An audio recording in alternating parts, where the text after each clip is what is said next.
VOO has over $1 trillion sitting in it. Millions of investors. Every single month, more money pours in. And look, I get it. It's Vanguard. It's simple. It tracks the S&P 500. What's not to like? But here's what nobody in personal finance is willing to say. Popular doesn't mean optimal. In investing, the gap between good and great isn't just a bragging point. It's the difference between a comfortable retirement and an early one. And while the crowd keeps stacking VOO, a quieter group of investors has been building real wealth using 3 Vanguard ETFs most people scroll right past. Same company, same low fees, wildly different outcomes. Today, I'm breaking down exactly which 3 Vanguard ETFs are beating VOO in 2026 with real numbers, real tickers, and no fluff. We're talking about a tech ETF that turned $10,000 into $79,000 over 10 years. A dividend ETF paying nearly 4.5 times more income than VOO right now. And a mega-cap fund compounding at a pace VOO simply can't keep up with. Whether you're 28 and just starting out or 58 and getting close to the finish line, this applies to you. Let's get into it. ETF number 1, VGT. Let me ask you something. If 2 funds are from the same company, cost nearly the same, but one has returned almost 5 times more than the other over the last decade, why would anyone choose the slower one? That's the question VGT makes you answer. The Vanguard Information Technology ETF owns the companies literally building the future. NVIDIA, Apple, Microsoft, Broadcom, Salesforce. The companies driving artificial intelligence, cloud infrastructure, and the digital backbone of the modern economy. And Vanguard charges just 0.10% a year to own all of it. Yes, that's slightly higher than VOO's 0.03%, 7 extra basis points, but let the numbers do the talking. Over the last 10 years, VGT delivered a cumulative return of 689%.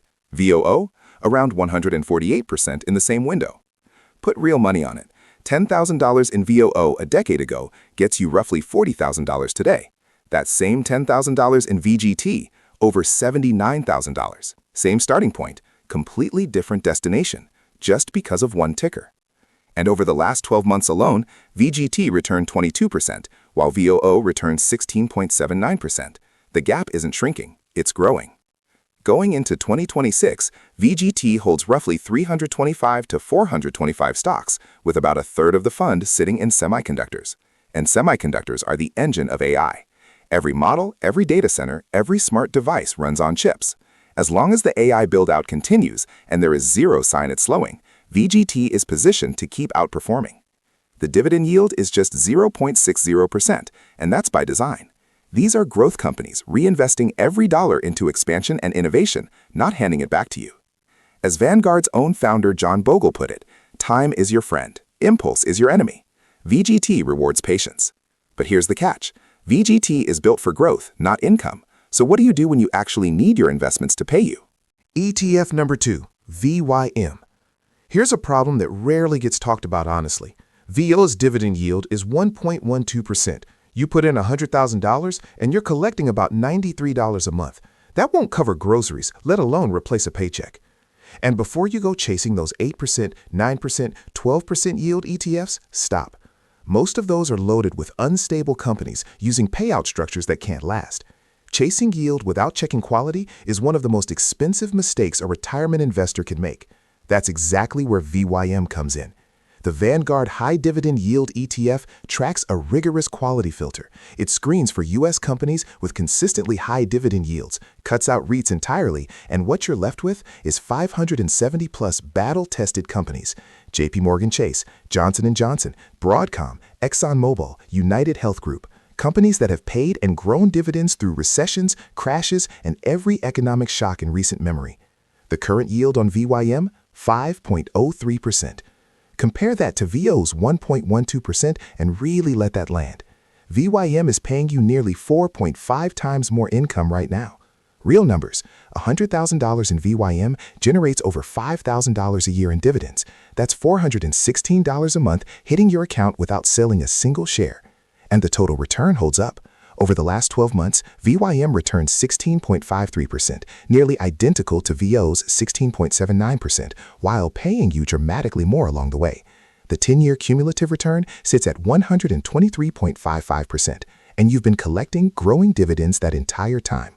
One more thing, VYM pays qualified dividends, which means in a taxable account, you're looking at a 15–20% tax rate on that income instead of your full ordinary income rate. You earn more and you keep more of it. If you're 50 or older and starting to get real about what retirement looks like month to month, VYM is what replaces your paycheck. You're not selling shares to fund your life. The income comes to you.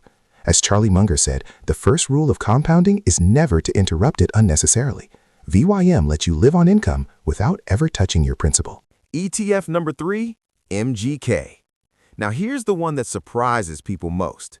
VOO holds 504 companies. Sounds like smart diversification, right? But here's the uncomfortable truth. Not all 504 are pulling equal weight. The top handful of megacaps are doing most of the heavy lifting, while hundreds of average and below-average companies quietly drag on your return. So what if you just cut straight to the best of the best? That's the entire idea behind MGK, the Megacap Growth ETF. This fund holds just 60 stocks, not 500, not 300, 60. But they're 60 of the most dominant companies on the planet. Only businesses with a market cap of at least $200 billion. Nvidia, Apple, Microsoft, Alphabet, Amazon. Companies that don't just survive economic shifts, they cause them. The expense ratio is 0.07%. On a $10,000 investment, the difference between MGK and VOO is literally a few dollars a year. The 10-year cumulative return? 388.75%. VOO returned around 148% in that same window. Over just the last 5 years, MGK is up 95.75%.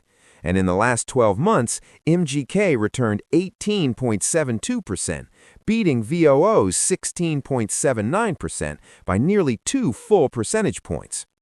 Here's how MGK differs from VGT. VGT goes deep into tech specifically. MGK casts a slightly wider net, capturing megacap growth companies across multiple sectors. Different risk profile, different concentration, but the same fundamental idea. Elite companies don't need dilution from mediocre ones. Yes, 60 holdings means more concentration. There will be volatile stretches, no question. But as Peter Lynch said, the real key to making money in stocks is not to get scared out of them.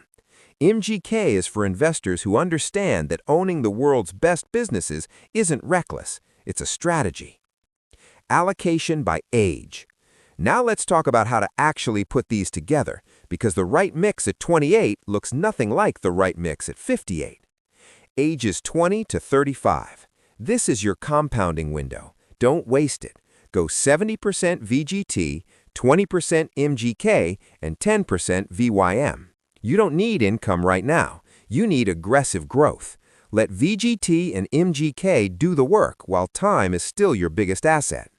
Ages 35 to 50, you're in the accumulation sweet spot. Shift to 50% VGT, 30% MGK, 20% VYM. Still building hard, but you're starting to layer in income and stability. The dividends from VYM begin to matter more as life gets more expensive. Ages 50 to 60, priorities shift. Move to 25% VGT, 30% MGK, and 45% VYM. You're protecting what you've built while generating real cash flow. The last thing you want a decade from retirement is heavy volatility with no income cushion underneath you. Ages 60 plus, flip the entire structure. 60% VYM for reliable, growing dividend income. 20% MGK for stability and long-term appreciation, 20% VGT to make sure inflation doesn't quietly eat your purchasing power over the next 20 years, because even in retirement, your money still needs to grow. If this changed how you think about index investing, hit like and subscribe. I've got more coming that builds on exactly this. And if you're still researching the best Vanguard ETFs to buy in 2026, the top ETFs for long-term investing, or trying to figure out how to beat the S&P 500 with ETFs, bookmark this video. We covered VGT versus VOO, VYM dividend investing, and MGK megacap growth, 3 of the most overlooked ETF strategies for both beginner investors and people building a retirement portfolio. Whether you're looking for the best ETFs for passive income, the highest dividend yield ETFs, or simply the best Vanguard funds for wealth building, these 3 tickers are worth putting on your watch list before everyone else catches on. Drop your questions in the comments, especially if you want me to do a full VGT versus VOO comparison, a deep dive into VYM dividend growth investing, or a breakdown of the best ETF portfolio by age. And just to be clear, everything in this video is for educational purposes only. I'm not a financial advisor, and none of this is personalized financial advice. Always do your own research and consult a licensed professional before making any investment decisions.